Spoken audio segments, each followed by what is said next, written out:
You know, I'm supposed to go to Lincoln later on today, and schools are opening so reasonably well that I don't even know if they're going to let me in to Lincoln to see. And that's my point to you. Schools are opening reasonably well.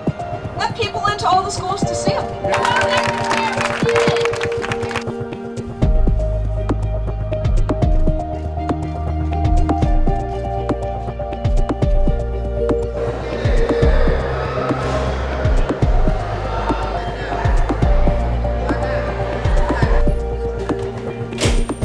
I was told today that I am not allowed to go into a school while school is in session.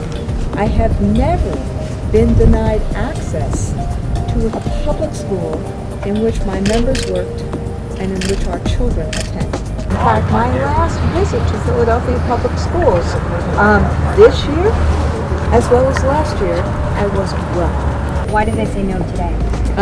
Obviously, they said no today because they don't want us to see the conditions in the school. And does that concern you that people aren't allowed to go in and see what's actually happening in there?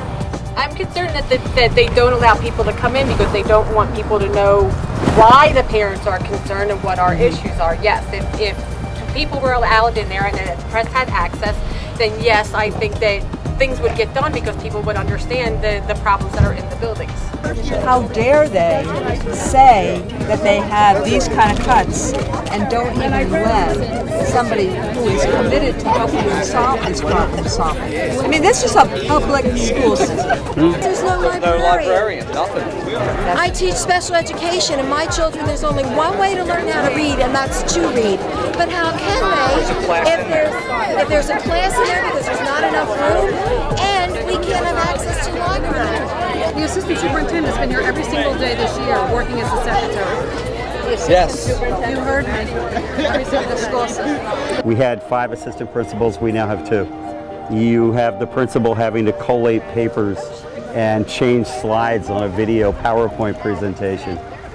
They're down all kinds of people. There are classrooms that are bigger as a result, 40 to 50 kids, so you have overcrowded classrooms. We have 2 counselors for a school that has almost 2,000 kids.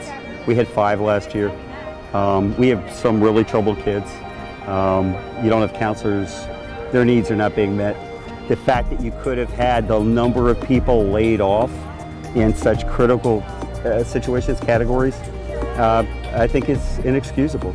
I mean, kids are the future. You're not going to invest in them. What kind of future do you expect to have? It's been a little chaotic, especially since there's a lack of teachers, there's a lack of cops, there's a lack of counselors.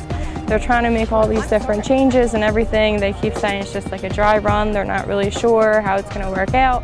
So then it's like if the people that are running the school don't really know how it's going to work out, how are the students supposed to feel about that? With scholarships and trying to turn in applications and just getting ready for college and what you do after senior year, you kind of feel like you're on your own a little bit because you're not really sure what you're supposed to do. And I talked to my advisory teacher and she said, well, you can talk to the counselors, but they can't really assist any students one-on-one because there's only 2.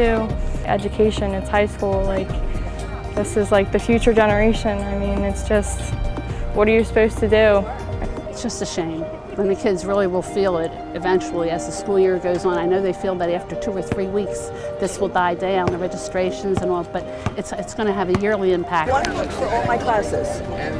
Just 1. You have 1 book? 1.